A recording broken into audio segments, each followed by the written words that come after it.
नमस्ते सबैलाई, म प्रतिमा र आज मैले लिएर आएकी छु Xiaomi को नयाँ Redmi Watch 2 Lite भन्ने बजेट स्मार्ट वाचको रिभ्यू। Xiaomi को Mi Band लाइनअप कति लोकप्रिय छ भनेर त हामीलाई थाहा नै छ। त्यसपछि लास्ट इयर Xiaomi ले बजेट स्मार्ट वाच सेगमेन्टमा पनि हात हालेको थियो with the Mi Watch Lite। र अहिले हालसालै Xiaomi ले यो घडी Redmi Watch 2 Lite पनि नेपाली मार्केटमा लन्च गरेको छ, जुन चाहिँ Mi Watch Lite कै सक्सेसर हो भन्दा पनि फरक पर्दैन। यो घडीको प्राइस चाहिँ 8000 रुपैयाँ रहेको छ। ओके, Redmi Watch 2 Lite ले चाहिँ Mi Watch Lite भन्दा निकै कुराहरुमा अपग्रेड ल्याएको छ, जस्तै Redmi Watch 2 Lite को बिल्ट इन GPS पहिला भन्दा बेटर भएको छ। अब महँगो पर्ने घडीहरुमा जस्तो झट्टै GPS लक चाहिँ हुँदैन यसमा, तर जे होस् हाम्रो टेस्टमा चाहिँ निकै रिलायबल भएको चाहिँ पायो हामीले। हेल्थ र फिटनेस ट्र्याकिङको कुरा गर्नु पर्दा चाहिँ यहाँ all day heart rate monitoring अनि स्लीप ट्र्याकिङ र ब्रिदिङ जस्तो सबै फिचर्सहरू छन्। अरू कुरा त ठिकै छ, तर Redmi Watch 2 Lite को स्लीप ट्र्याकिङ चाहिँ मैले एक्युरेट भएको पाइनँ। यहाँ यो चार्टमा तपाईँले देख्न सक्नुहुन्छ कि Redmi Watch 2 Lite ले बेला बेलामा रेम स्लीप रेकर्ड नै गर्दैन अनि डीप स्लीप लग्स पनि यसको एक्युरेट छैन। त्यसै गरी मैले चाहिँ यो घडीको heart rate monitoring Galaxy Watch 4 क्लासिकसँग पनि कम्पेयर गरेको थिएँ र यसको रिडिङ्स Watch 4 क्लासिकसँग कम्पेरेबल नै भएको पाएँ, सो द्याट इज इम्प्रेसिभ। त्यो बाहेक यो स्मार्ट वाचमा नयाँ भनेको ब्लड अक्सिजन मोनिटरिङ अथवा SpO2 मोनिटरिङ हो, तर यो फिचर अल डे चाहिँ काम गर्दैन, खालि राति सुतेको बेलामा मात्रै अटोमेटिकली मेजर गर्छ। बट एउटा बजेट वाचको लागि चाहिँ यो ठिकै नै हो। लाइकवाइज Redmi Watch 2 Lite मा अरू नयाँ फिचर भनेको चाहिँ स्ट्रेस र वुमेन्स हेल्थ ट्र्याकिङ पनि हो। मुभिङ अन, Xiaomi ले यो स्मार्ट वाचमा 100+ फिटनेस मोड्स दिएको छ, जुन चाहिँ पहिलाको Mi Watch Lite मा भएको 11 स्पोर्ट्स मोड भन्दा चाहिँ निकै बढी हो। तर यहाँ 17 वटा मात्रै प्रोफेसनल मोड्स हुन्। भन्नुको अर्थ चाहिँ 17 वटा एक्सरसाइजले मात्रै कस्टम मेजरमेन्ट मेट्रिक्स प्रयोग गर्छ भने अरू 83 अप्सन्सले चाहिँ वर्कआउटको बेलामा हार्ट रेट र क्यालोरी मात्रै काउन्ट गर्ने गर्छ। फर इक्जाम्पल, पुल स्विमिङ भन्ने एक्सरसाइजमा Watch 2 Lite ले पुल लेन्थ, पेस अनि लेन्थ कभर जस्तो कुराहरू रेकर्ड गर्न सक्छ भने डाइभिङ र फिन स्विमिङमा चाहिँ हार्ट रेट र क्यालोरी मात्रै काउन्ट गर्छ। तर राम्रो कुरा चाहिँ यहाँ इन्डिभिजुअल एक्सरसाइजेसमा आफैले गोल सेट गर्न चाहिँ मिल्छ, सो द्याट्स ग्रेट। साथै यो स्मार्ट वाच 580 वाटर रेजिस्टेन्ट पनि छ, सो पानी परिहाल्यो भने पनि त्यस्तो बिग्रिने चाहिँ हुँदैन। एनिवे, Redmi Watch 2 Lite मा अटोमेटिक वर्कआउट डिटेक्सन फिचर पनि छ, सो यसले अटोमेटिकली रनिङ र वकिङ जस्तो एक्सरसाइजेस मजाले डिटेक्ट गर्न सक्छ अनि तपाईँले वर्कआउट पज गर्दाखेरि आफै पज पनि हुन्छ र यो फिचर चाहिँ जे होस् राम्रैसँग काम गर्छ। अनि यो स्मार्ट वाचमा तपाईँको वर्कआउटको सबै स्ट्याट्स जस्तै हार्ट रेट जोन अनि क्याडेन्सहरू सबै यहीँबाट हेर्न मिल्छ। डिस्प्लेको कुरा गर्दा Xiaomi ले यसपालि स्क्रिन साइज बढाएर 1.55 इन्चेस बनाएको छ। यो चाहिँ TFT प्यानल नै हो र यहाँ बेजल्सहरू पनि त्यस्तो सानो चिटिक्क परेको चाहिँ छैन, अलि ठुलो नै छ।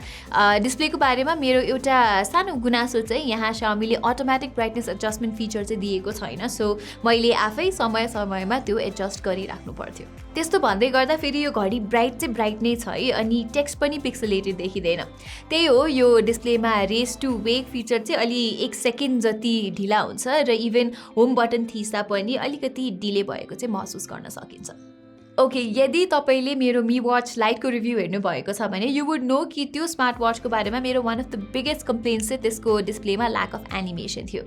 अनि अहिले Redmi Watch 2 Lite मा चाहिँ Xiaomi ले एनिमेसन एड भन्ने चाहिँ गरेको छ, तर अनेस्टली राम्रो इम्प्लिमेन्टेसन चाहिँ स्टिल गरेको छैन है। फेरि यहाँ एनिमेसन्सहरू स्लो हुनुको साथसाथै अलिकति चपी देखिन्छ र कहिलेकाहीँ त जेली स्क्रोलिङ पनि मैले नोटिस गरेको छु। अनि यो स्मार्ट वाच सेटअप गर्दा पनि मैले केही सानो तिनो प्रब्लम चाहिँ फेस गरेको थिएँ, जस्तै यो वाचसँग सुरुचोटि पेयर गर्न QR स्क्यान गर्दाखेरि चाहिँ Xiaomi ले Mi फिटनेस एपको APK साइड लोड गर्नु भन्छ instead of redirecting it to the Play store.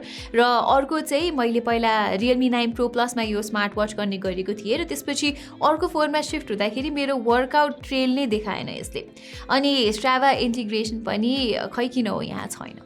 Functionality wise यो एपमा तपाईँले आफ्नो सबै वर्कआउट डेटा सजिलै र सहज पारामा हेर्न सक्नुहुन्छ। यहाँ डिभाइस ट्याबमा चाहिँ यो वाचको सबै सेटिङ्सहरू भेटिन्छ, which includes everything from customizing watch faces, विजेट लेआउट, एप नोटिफिकेसन्स एट्सेट्रा। त्यसै गरी Redmi Watch 2 Lite मा नोटिफिकेसन्स एक्सनेबल पनि छैन र यहाँ माइक्रोफोन पनि इनबिल्ट नभएको कारणले कल्सहरू उठाउन मिल्दैन, तर काट्न भन्ने चाहिँ मिल्छ। वाच फेसेस चाहिँ यहाँ टन्ने नै छ, 100+ वटा छ र निकै राम्रो अप्सन्स पनि तपाईँहरूले यहाँ भेटाउन सक्नुहुन्छ। अब Xiaomi Watch 2 Lite को डिजाइनको कुरा गर्नुपर्दा चाहिँ यसको डिजाइन लास्ट इयरबाट त्यस्तो इम्प्रुभ भएको चाहिँ छैन। कलर अप्सन्सदेखि लिएर वेट उस्तै नै छ। बट ओभरअल लगाउँदा चाहिँ यो घडी कम्फर्टेबल नै छ र त्यस्तो एलर्जी हुने र चिलाउने जस्तो इस्युज पनि हुँदैन। सो त्यो एस्पेक्टमा चाहिँ मेरो केही कम्प्लेन छैन। खालि Xiaomiले चाहिँ यहाँ युनिभर्सल स्ट्र्याप्स प्रोभाइड गरिदिएको भए राम्रो हुन्थ्यो। जे होस्, जुन पनि घडी पसलमा गएर आफ्नो इच्छा अनुसार स्ट्र्याप चेन्ज गर्न चाहिँ मिल्थ्यो। यहाँ Xiaomiले डिजाइनमा चेन्ज भनेको चाहिँ चार्जर मात्रै गरेको छ। अहिले चाहिँ Xiaomiले यस्तो सिमलेस म्याग्नेटिक चार्जर दिएको छ जसले यो वाचको 262 मिलिएम्प आवरको ब्याट्रीलाई 2 घण्टाभित्रमै चार्ज गरिदिन्छ। ब्याट्री लाइफको कुरामा चाहिँ Xiaomiले टिपिकल युसेजमा यसको ब्याट्री 10 दिन जस्तो टिक्छ भनेको छ। तर मैले चाहिँ यसको भयभरको सबै फङ्सन्सहरू अन गरेर दिनको 10-15 मिनट GPS अन गर्दा लगभग 5 दिन जतिको एन्ड्योरेन्स पाएँ। ओके, कन्क्लुड गर्नुपर्दा Redmi Watch 2 Lite पहिलाको Mi Watch Liteको तुलनामा डिसेन्ट अपग्रेड हो। सो 10,000 मुनिको प्राइसमा स्मार्ट वाच लिने सोचमा हुनुहुन्छ भने चाहिँ ठिकै चोइस हो। तर it's not the most value for money, किनभने अहिले कम्पिटिसन चाहिँ थुप्रै आइसकेको छ स्मार्ट वाचको केसमा र तपाईँहरूसित थुप्रै अप्सन्सहरू छन् फ्रम ब्रान्ड्स लाइक डिजो, एक्युफिट, अमेजफिट एट्सेट्रा। झन् अब केही दिनमा त नोइज अनि बोथ जस्तो इन्डियन ब्रान्ड्सको पनि वाचहरू आउने हल्ला छ र डिजोले पनि आफ्नो budget watch R AMOLED launch गर्दैछ, जुन चाहिँ मेरो विचारमा better value for money watch भएर निस्किन्छ। सो गाइज, यही नै थियो हाम्रो Redmi Watch 2 Lite को छोटो मिठो अनबक्सिङ र रिभ्यू। तपाईँहरूलाई यस्तै टेक कन्टेन्ट हेर्नमा रुचि छ भने चाहिँ हाम्रो च्यानल ग्याजेट बाइट नेपालीलाई सब्सक्राइब गरी त्यो बेल आइकन थिच्न नबिर्सिनु होला। यति भन्दै म प्रतिमालाई बिदा दिनुहोस्। धन्यवाद।